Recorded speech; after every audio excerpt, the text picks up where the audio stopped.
अफजल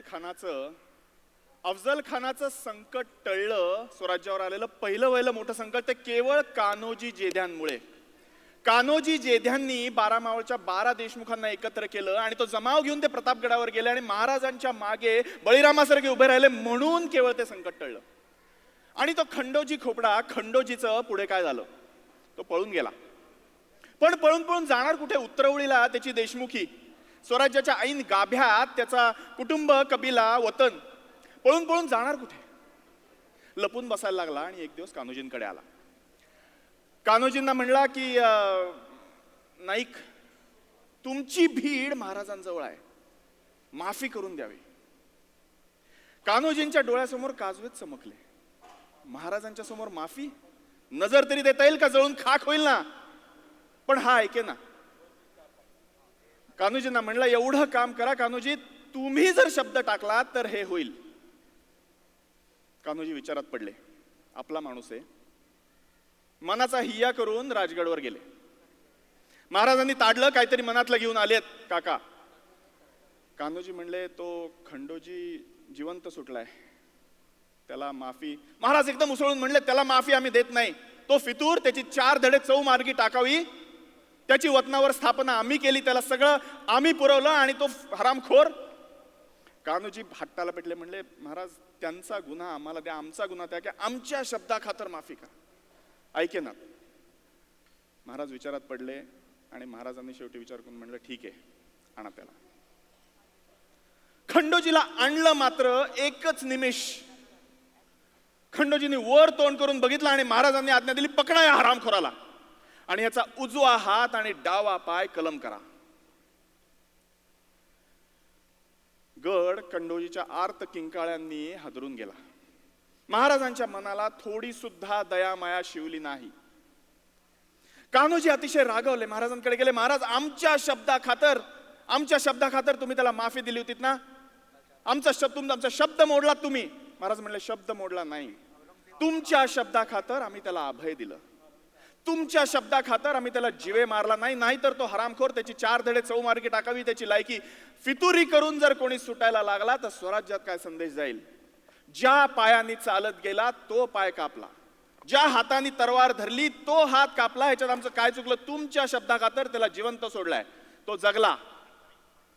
पण स्वराज्यात फितुरीला माफी नाही, शिक्षाही व्हायलाच पाहिजे. त्याच्यानंतर स्वराज्यात परत फितुरी झाली नाही.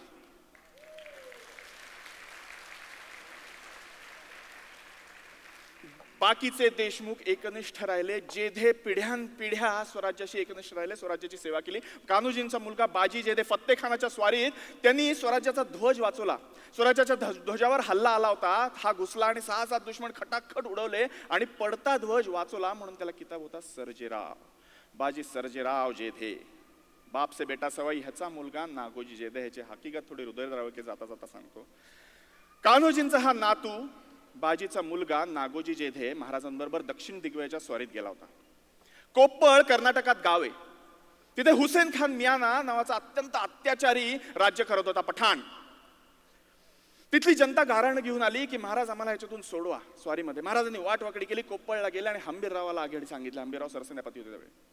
हंबीररावांनी नागोजीला आघाडी सांगितली. नागोजी फौजेच्या आघाडीवर आणि हुसेन खान मियानाचा दळभार समोर आला. हत्ती तोफांनी सजलेले चतुरंग सैन्य. नागोजी आणि हंबीररावांनी तलवार बाहेर काढली आणि हर हर महादेव म्हणून मराठी सैन्य त्यांच्यावर चालून गेलं.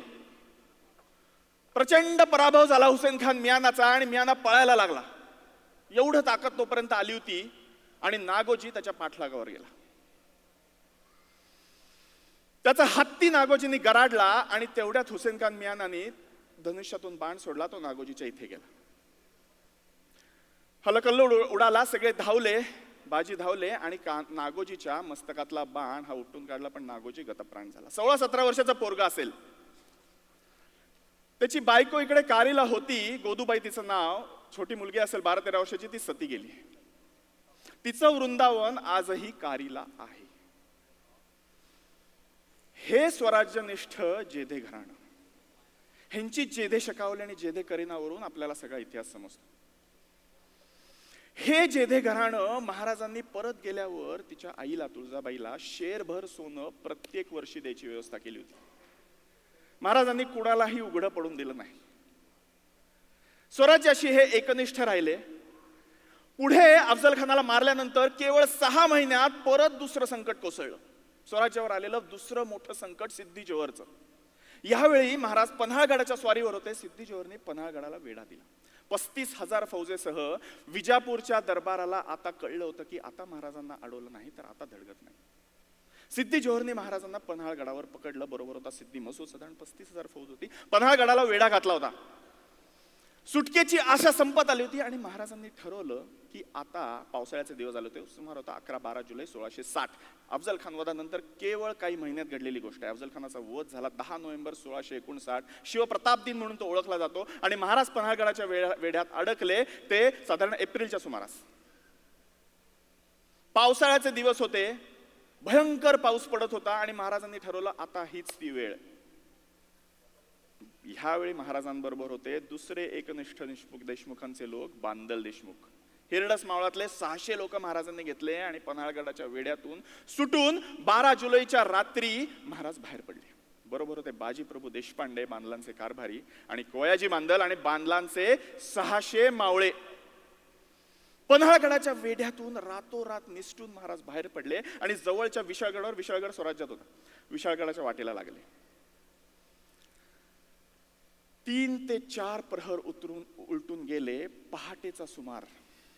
मावळे चालून पळून अतिशय दमले होते. महाराज पालखीत बसले आणि मागून सिद्दी मसूदची आरोळी आली. कोणीतरी खबर गेली होती आणि सिद्दी जोहरला खबर लागली की निसटून गेलेत. मागे रोरावत 5,000चं घोडदळ आणि पायदळ सिद्दी मसूदचं विशाळगडाच्या रोखांनी यायला लागलं. महाराजांनी आणि बाजींनी तो आवाज ऐकला. बरोबर होते केवळ 600 मावळे. अजून विशाळगड दूर होता. पुढे जाऊया गजापूरच्या घोडखिंडीत, जिथे मागावर मसूदची फौज आली होती, आणि थेट जाऊया बाजी आणि महाराजांकडे.